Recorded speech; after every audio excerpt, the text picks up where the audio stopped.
Hello friends, नमस्कार। आज का हमारा जो वीडियो है वो पार्ट 7 है।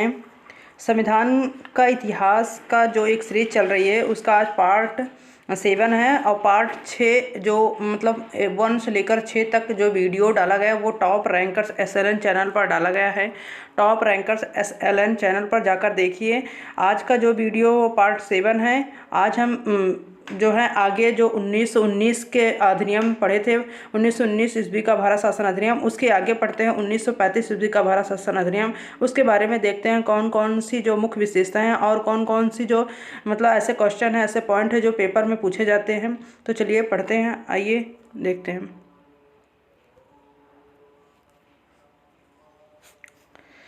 तो आज पढ़ते हैं 1935 ईस्वी का भारत शासन अधिनियम। 1919 के बाद जो आया था अगला अधिनियम 1935 ईस्वी का भारत शासन अधिनियम आया था। 1935 ईस्वी के अधिनियम में 321 अनुच्छेद और 10 अनुसूचियां थीं। इस आज हमारे यहाँ जो संविधान है उसमें प्रेजेंट टाइम में कितनी अनुसूचियां हैं? 12 अनुसूचियां हैं। और मूल संविधान में कितना था जब संविधान लागू हुआ था? तो 8 अनुसूचियां थीं। तो 1935 ईस्वी में जो अनुच्छेद थे वो 321 अनुच्छेद थे और 10 अनुसूचियां थीं। इस अधिनियम की जो है मुख्य विशेषताएं जो इस प्रकार है। पहला है अखिल भारतीय संघ की स्थापना। अखिल भारतीय संघ, इसमें यह था कि यह संघ 11 ब्रिटिश प्रांतों, जो 11 ब्रिटिश प्रांत और 6 चीफ कमिश्नर के क्षेत्रों और उन देशी रियासतों से मिलकर बनना था। मतलब ऐसा बनाया गया था कि ऐसा बनेगा जो स्वेच्छा से, ऐसे देशी रियासत जो स्वेच्छा से संघ में सम्मिलित हों। प्रांतों के लिए संघ में सम्मिलित होना अनिवार्य था। जो प्रांत थे उनको, जो 11 ब्रिटिश प्रांत थे उनको शामिल होना निश्चित था, मतलब अनिवार्य था। और जो देशी रियासत थे वो स्वेच्छा से अगर उसमें शामिल हो सके अखिल भारतीय संघ में तो शामिल हो सकते हैं, किंतु देशी रियासतों के लिए ऐच्छिक था। देशी रियासत संघ में सम्मिलित नहीं हुई और प्रस्तावित संघ की स्थापना संबंधी घोषणा पत्र जारी करने का अवसर ही नहीं आया। सिर्फ ये क्या हुआ, कानून में सिर्फ 1935 ईस्वी में ऐसा बन गया था। ये एक्चुअल रियल मतलब वास्तविक रूप से ये कभी बनकर तैयार नहीं हुआ था अखिल भारतीय संघ, क्योंकि जो देशी रियासत हुई थी, मतलब जो देशी रियासत थी वो इस प्रस्ताव को कभी मानी नहीं थी। अखिल भारतीय संघ पहली विशेषता 1935 में जो अधिनियम आया था उसमें मुख्य विशेषता अखिल भारतीय संघ की स्थापना की बात कही थी। दूसरा था प्रांतीय स्वायत्तता। प्रांतीय स्वायत्तता के बारे में पढ़ते हैं कि प्रांतीय स्वायत्तता के बारे में क्या कहा गया था। प्रांतीय स्वायत्तता के बारे में कहा गया था कि इस अधिनियम के द्वारा प्रांतों में द्वैध शासन स्थापना का अंत कर उन्हें एक स्वतंत्र और स्वशासित संवैधानिक आधार प्रदान किया गया। पूछा जाता है कि जो प्रांत में द्वैध शासन का अंत कब हुआ? तो 1935 ईस्वी का जो अधिनियम आया था तो उसमें प्रांतीय स्वायत्तता प्रदान की गई। मतलब प्रांत में जो द्वैध शासन था उसका अंत कर दिया गया और उसको स्वतंत्र घोषित कर दिया गया और स्वशासित संवैधानिक आधार प्रदान किया गया। एक क्वेश्चन पूछा जाता है कि प्रांतों में द्वैध शासन का अंत कब हुआ या प्रांतों को स्वतंत्रता या स्वायत्तता कब मिली? तो 1935 ईस्वी का जो भारत शासन अधिनियम आया था उसके तहत दिया गया था। फिर केंद्र में द्वैध शासन की स्थापना। इस अधिनियम में विधायी शक्तियों को केंद्र और प्रांतीय विधानमंडलों को बीच विभाजित किया गया। इसके तहत परिसंघ, प्रांतीय सूची एवं समवर्ती सूची का निर्माण किया गया। देखिए 1935 ईस्वी के बहुत सारे जो अधिनियम है हमारे संविधान में सम्मिलित किए गए हैं।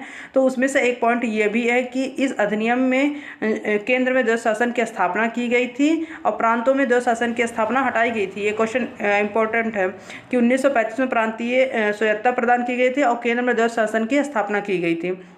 प्रांत में द्वैध शासन की स्थापना के तहत ये किया गया था कि जो इस अधिनियम में विधायी शक्तियों को केंद्र और प्रांतीय विधानमंडलों के बीच विभाजित किया गया।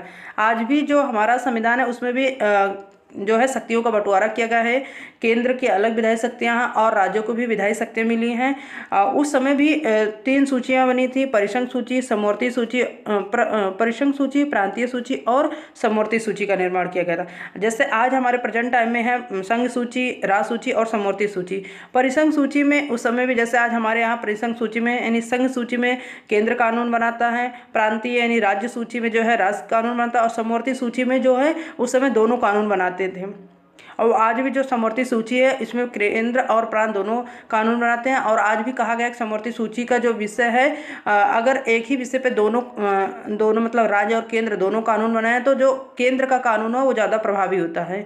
ये पॉइंट है। आगे पढ़ते हैं, देखते हैं आगे क्या विशेषताएं हैं। आगे है चौथा है 1935 ईस्वी का जो अधिनियम आया था, 1935 ईस्वी का भारत शासन अधिनियम। उसमें चौथा पॉइंट है कि संघीय न्यायालय की स्थापना की गई थी। इसका अधिकार क्षेत्र प्रांतों तथा रियासतों तक विस्तृत था। इस न्यायालय का एक मुख्य न्यायाधीश तथा 2 अन्य न्यायाधीशों की व्यवस्था की गई। न्यायालय से संबंधित अंतिम शक्ति प्रीवी काउंसिल इन लंदन को प्राप्त थी। जो अंतिम शक्ति थी उसको, जो प्रीवी काउंसिल लंदन में बनी थी, उसको प्राप्त थी। संघीय न्यायालय की स्थापना की गई, जो आज हमारा सर्वोच्च न्यायालय है, इसी को मतलब ये जो पहला था इसका रूप संघीय न्यायालय की स्थापना की गई। 1935 का जो भारत शासन अधिनियम आया था, संघीय न्यायालय की व्यवस्था की गई थी। 5वां पॉइंट है कि ब्रिटिश संसद की सर्वोच्चता। इसमें बताया गया है कि इस अधिनियम में किसी भी प्रकार के परिवर्तन का अधिकार ब्रिटिश संसद के पास था। प्रांतीय विधानमंडल और संघीय व्यवस्थापिका इनमें से किसी प्रकार का परिवर्तन नहीं कर सकते थे।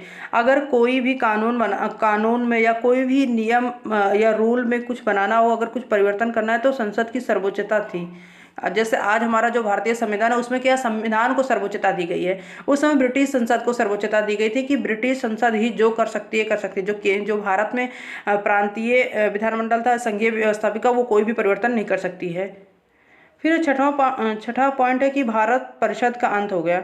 इस अधिनियम के द्वारा भारत परिषद का अंत कर दिया गया। जो भारत परिषद बनाया गया था 1857, जब क्रांति हुई थी 1857 में, उसके बाद जो आया था मतलब अधिनियम आया था, उसमें कहा गया था कि एक भारत परिषद होगी, उसमें एक भारत सचिव होगा। उसका क्या हुआ, अंत कर दिया गया 1935 ईस्वी के जो भारत शासन अधिनियम आया था।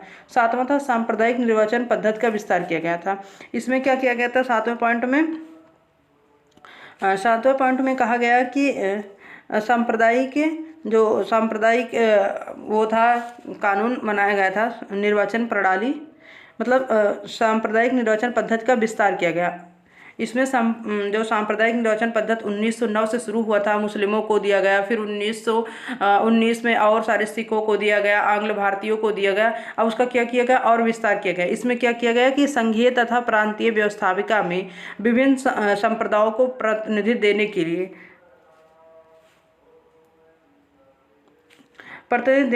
क्या किया गया, सांप्रदायिक निर्वाचन पद्धति को जारी रखा गया और उसका विस्तार किया गया। दलित जातियों, महिलाओं और मजदूर वर्ग तक किया गया।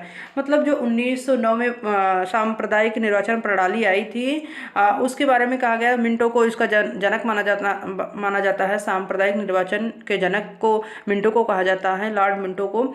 तो बोला जाता है कि 1919 में इसका विस्तार हुआ और 1935 में और विस्तार किया गया। दलित जातियों को दिया गया, महिलाओं और मजदूर वर्ग, ऐसा पॉइंट इसमें 1935 जो भारत शासन अधिनियम आया था उसमें लिखा गया था। 8वां पॉइंट है कि इस अधिनियम में प्रस्तावना का अभाव था। प्रस्तावना नहीं थी, जैसे आज प्रीएम्बल, जैसे आज हमारा भारतीय संविधान है तो उसमें एक प्रस्तावना है ना, तो इसमें प्रस्तावना नहीं था। 9वां है, इसके द्वारा बर्मा को भारत से अलग कर दिया गया। इसे 1935 ईस्वी के भारत शासन अधिनियम के तहत ही 1937 में अलग किया गया था। बर्मा यानी आज का म्यांमार जो है, भारत से अलग कर दिया गया। अदन को इंग्लैंड के औपनिवेशिक कार्यालय के अधीन कर दिया गया और बरार को मध्य प्रांत में शामिल कर दिया गया। ये सारे जो काम किए गए 1935 ईस्वी के भारत शासन अधिनियम के तहत किया गया। 10वां है कि इसके अंतर्गत देश की मुद्रा और स्टॉक पर नियंत्रण के लिए भारतीय रिजर्व बैंक की स्थापना की गई।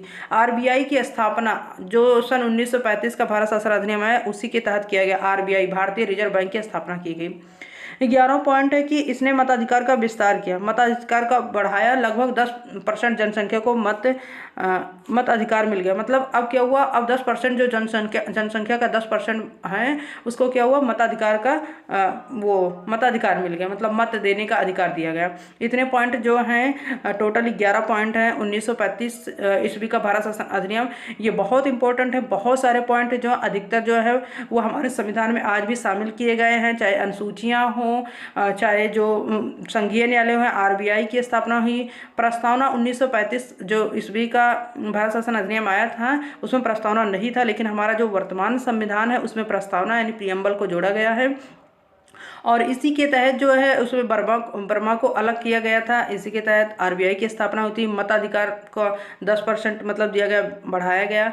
और 1935 में ही ये कहा गया कि जो है प्रांतों को स्वतंत्रता मिल गई थी और 1935 के तहत केंद्र में 10 शासन की स्थापना की गई थी। इतने पॉइंट जो हैं बहुत इंपॉर्टेंट है, इसको याद कीजिए, पढ़िए और हमारे चैनल को सब्सक्राइब कीजिए, लाइक कीजिए, कमेंट कीजिए और पढ़ते रहिए, देखते रहिए टॉप रैंकर्स SLN चैनल। मिलते हैं फिर, धन्यवाद।